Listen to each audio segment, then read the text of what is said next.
Hey, sweetheart. How's it going? Look what I did. I told you to do this years ago, dumbass. Okay, so we got ourselves a bit of a project here. We gotta figure out what we're gonna do with all these rods, spare rods, I should say, or rods that aren't in the boat because my rod lockers are both full.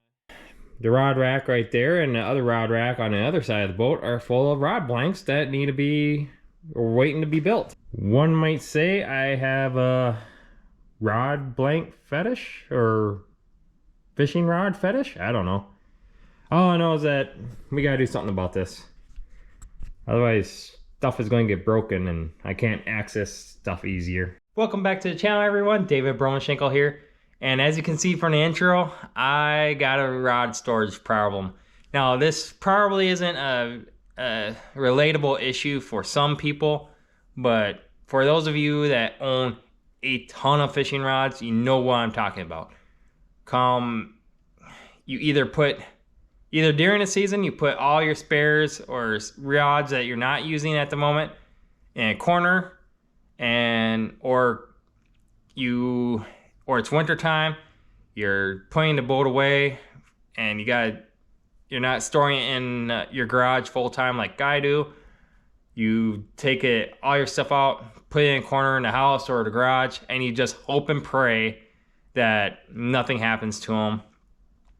Especially if you got kids like I do that like to get into stuff that they're not supposed to, as well as a curious dog that gets in trouble every once in a while. So I needed to come up with a solution to my rod storage issue. And now I'm not going to take credit for this one because I've actually seen this online for a while, and there's actually other videos about it on how to construct one of these. But I went ahead and put a overhead rod rack that I made out of some lattice material, I believe that they call it, and some scrap 2x2s, and just screwed everything together.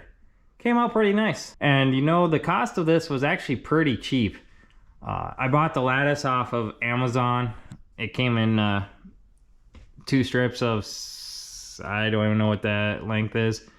I'll include the one that I bought off of Amazon in the description. I think it was $22 or whatever. And then obviously just some scrap 2x2s that I had laying around. It was a pretty straightforward, simple project. You don't have to do too much. Just drill a few pilot holes into the lattice, and then put a screw in to the 2x2, and then of course, I had to countersink my mounting holes because I didn't have screws long enough. So, but you kind of get the issue. It's not a terrible project to do. It doesn't take very long. I think it took me a whole half hour to do. But the one thing I will say is that when I was putting this up, I cleaned my roof. It made me realize how filthy my roof or ceiling of my shop actually is.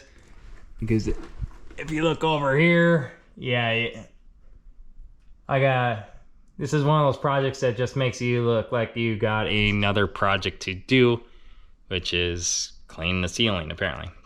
But as far as guidelines as to how to build this thing, it's not that tough. I probably wouldn't go further than 6 foot if you got a bunch of shorter rods, which for bass anglers and muskie and walleye guys, we're pretty much all using 6'6" on up. But there are some instances where we're using smaller rods. Just make sure the distance is not too far where you're not going to be able to hold all your rods up there. And I even managed to put some of my camera equipment up here, like the boom from YOLOtech, up there as well. And I was fortunate enough to where my ceiling is high enough and this lattice material doesn't hang far enough down to where when I pull out of my garage, the power poles won't hit the lattice material or the rods. The only way that could really happen is if I had, say, this spinning rod here, or the spinning reel on the very bottom here, and it was hanging lower than the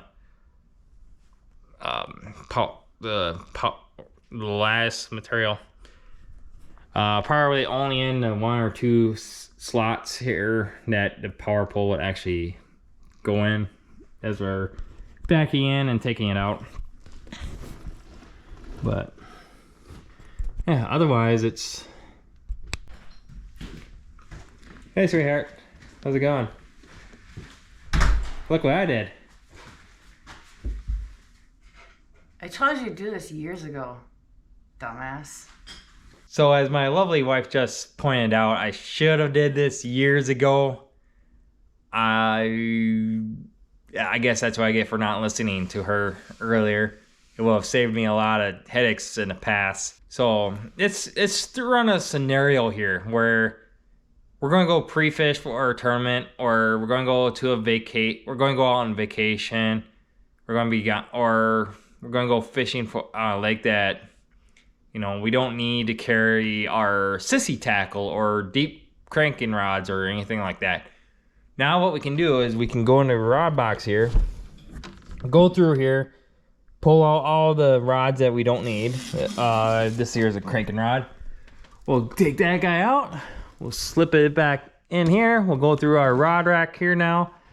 Find our flipping sticks, our frog rods. This one's got a frog. And put this guy in the rod locker. Like so, if I can, darn rod tubes. And bada boom, bada bang, we're off to the races we go. Another scenario that I can see this playing out is if you're paranoid like me and you need to take your boat to the service yard or to a boat dealership to get service done. I'm one that pulls all my tackle out and leaves it in the garage for a couple days, just in case I decide to hop in the boat with a friend of mine before, you know, while the boat's being serviced on or something like that. Now it takes away from having to jump in and out of the boat multiple times, because you got to pull all your rods out and then you don't have enough room to pull out the tackle boxes at the same time. Now, so you got to jump out of the boat, put the rods in the corner, and come back in the boat, grab all your tackle, put that on a shelf. Now, none of that. No, you don't need to worry about that anymore. We just take our rods out, we hang them up, and then open up the compartments, empty those out onto the deck, jump out of the boat, and then go put that stuff on a shelf somewhere. And that's the same process if you're going winter, have your boat stored for the winter elsewhere. So it's a pretty slick concept. I'm excited to use it next year like that, just being able, for my Wednesday nighters, just be able to pull out the rods and stuff that I need instead of carrying everything with me, or God forbid I need to dig through my tackle or my rod box to find that one rod that I need because I got 10 other rods on top of it that I didn't need to bring with me. So make sure you guys hit that like and subscribe button, and we'll see you around next time.